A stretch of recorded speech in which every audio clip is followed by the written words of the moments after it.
रावलपिंडी, इस्लामाबाद, चकवाल, जहलुम और दीगर शहरों में मूसलाधार बारिशों ने हंगामी हालात पैदा कर दिए हैं। रावलपिंडी में 230 मिलीमीटर बारिश हुई, जबकि चकवाल में घंटों बारिश हुई। चकवाल में 423 मिलीमीटर बारिश के बाद हर तरफ पानी ही पानी है। चकवाल, लाहौर और हरिपुर में बारिश से जुड़े हादसात में 5 अफराद जाँ बहक और मुतादिद जख्मी हो गए। बहावल नगर में 3 बच्चे बारिश के पानी में डूबकर जाँ बहक। मुतासरा इलाकों में इमदादी कार्रवाइयाँ जारी हैं।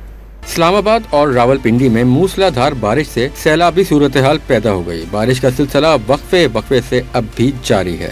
रात से होने वाली मूसलाधार बारिश से नाला लाई बिफर गया। सतह मुसलसल बुलंद होने से इलाका मकीनों को शदीद परेशानी का सामना रहा। लोगों को खबरदार करने के लिए सायरन बजाए गए। मसाजिद में ऐलानात करके भी शहरियों को महफूज मकामात पर मुंतकिल होने का कहा गया। किया जाता है कि कटारिया पुल नाले में जो पानी है वो खतरनाक लेवल तक आ चुका है। तो आप लोगों से इल्तमास है कि नाले के पास जाने से गुरेज करें, बच्चों को घरों के अंदर रखें। पाक फौज के दस्ते भी मुख्तलिफ इलाकों में रेस्क्यू ऑपरेशन में मसरूफ नजर आए। मोहल्ला राजपूता और दीगर इलाकों में गाड़ियां पानी में बह गईं।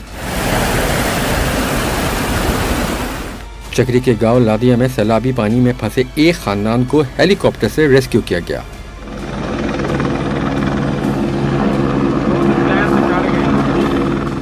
चकवाल में क्लाउड बर्स्ट के बायस तूफानी बारिश हुई। 10 घंटों के दौरान 433 मिलीमीटर बारिश से शहर में इमरजेंसी नाफिज कर दी गई। तूफानी बारिशों से नशेबी इलाके ज़ेर-ए-आब आ गए। तूफानी बारिश और सैलाबी रेले से चकवाल में डैम भी टूट गया। पानी घरों और दफातर में दाखिल हो गया। चकवाल का कटास राज तालाब भी पानी से भर गया। पंजाब, खैबर पख्तूनख्वा और कश्मीर के मुख्तलिफ इलाकों में भी बारिश हुई। मानसून बारिशों और सैलाब से होने वाले नुकसानात पर NDMA ने रिपोर्ट जारी कर दी।